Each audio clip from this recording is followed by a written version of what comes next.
নবীজির জন্য যদি রক্তের বহে নদী, তবুও হটবো না এই দাবি থেকে। কি হবে বেঁচে থেকে অযথা বিদ্যা শিখে, যদি না গড়তে পারি শোষণবিহীন সমাজটাকে। নবীর পরে আর কোন নবী আছে? যারা দাবি করবে তারা মুসলমান না কাফের?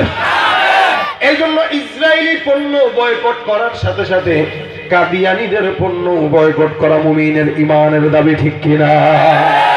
আমার আল্লাহ পাক রব্বুল আলামিন জায়গায় জায়গায় পয়গম্বরকে নাম ধরেন নাই, যেখানেই বলেছেন আল্লাহ পাক রব্বুল আলামিন রাসূল শব্দটাও লাগাইলেন, নবী শব্দটা লাগাইলেন।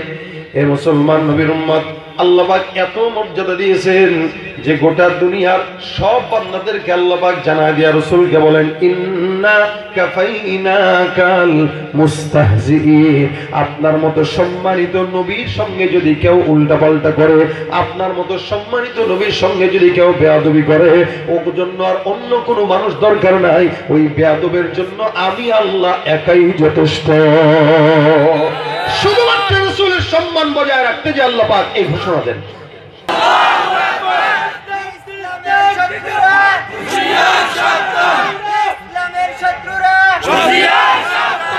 আল্লাহ পাক আমাদের ঈমানকে কবুল করুক, বলেন আমিন। আমরা আমাদের আমল নাই, আমরা আল্লাহ রাসূলের সাথে জান্নাতে যেতে চাই, ঠিক কিনা বলেন? আমরা রাসূলের সাথে জান্নাতে যেতে চাই, কোনো হিসাব দিতে চাই না, বিনা হিসাবে যেতে চাই। যদি সেটাই চাই, রাসূলের সাথে আল্লাহর ওয়াস্তে মহব্বত তৈরি করেন। আর মহব্বতের অন্যতম বড় আমল হলো দুরূদ শরীফ আমল। যে ব্যক্তি দুরূদ শরীফ পড়বে, রাসূলের সঙ্গে মহব্বত মিলে যাবে।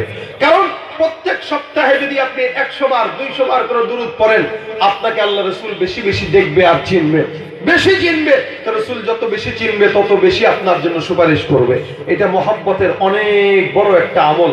আপনি রাসূলকে মহব্বত করতে চান, আর কিছু করেন না করেন, দুরূদ আপনার জমানে উঠান।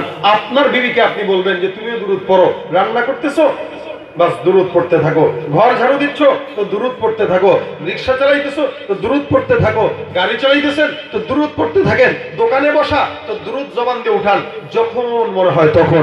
অথবা এটাও যদি না পারেন, 5 ওয়াক্ত নামাজের আজানে জবাব দিয়ে দেন, ওখানেও রাসূল সাল্লাল্লাহু আলাইহি ওয়াসাল্লামের নাম আছে, দুরূদও আছে।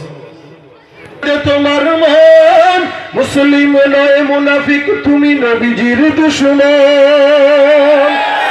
নবীর প্রেমে জীবন দেবে কে আছো নওজোয়ান, তাকবীর তুলে সিংহ সব হও তুমি আগুয়ান।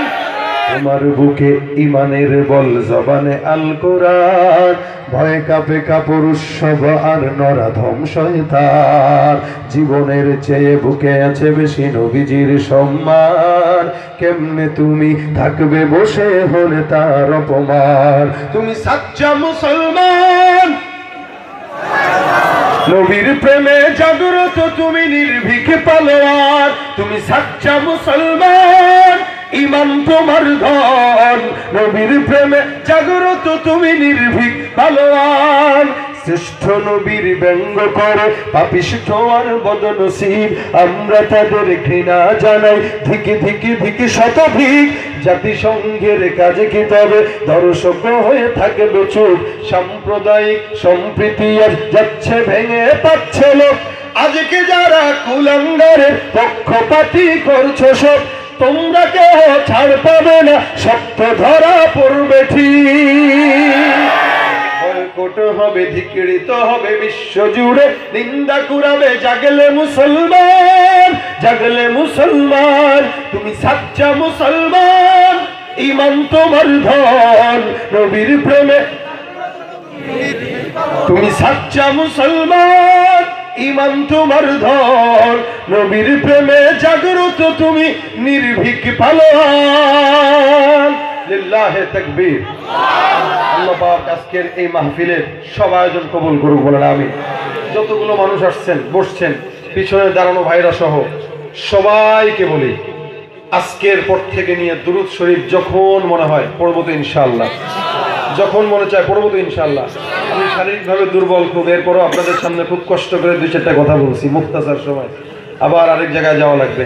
আল্লাহ পাক যেন আমাকে সুস্থতার হায়াত দান করে, দোয়া করবেন তো ইনশাআল্লাহ। আপনারা দুরূদ পড়বেন, আমি বাসায় বসে বসে সওয়াব পাবো, এটা হলো আমার মাকসাদ। আবার আপনি যদি আপনার বিবিকে পড়াইতে পারেন তো আপনার বিবি পড়বে, আপনি সওয়াব পাবেন। এটা অনেক বড় ফজিলতপূর্ণ আমল যেটা আল্লাহ পাক করে। এই আমলটা আল্লাহ পাক আমাদের সকলকে করার মতো তৌফিক দান করুক। আল্লাহ পাক আমাদেরকে রাসূলের সুপারিশ পাওয়ার তৌফিক দান করুক। যা শুনলাম আমল করার তৌফিক দেখ। এশার নামাজ হবে, এরপরে ইনশাআল্লাহ নামাজের পরে আপনারা আবার বসে যাবেন। পর্যায়ক্রমে আনিসুর রহমান আশরাফি সাহেব, মুফতি সাখাওয়াত হোসেন রাজি সাহেব, বড় বড় আলেমদেরকে আপনারা দাওয়াত দিয়েছেন। ওনাদের কথা শুনে আজকের মাহফিল থেকে সবাই বিদায় হবেন। ওমা তৌফিক ইল্লা বিল্লাহ। আসসালামু আলাইকুম ওয়া রাহমাতুল্লাহি ওয়া বারাকাতুহু।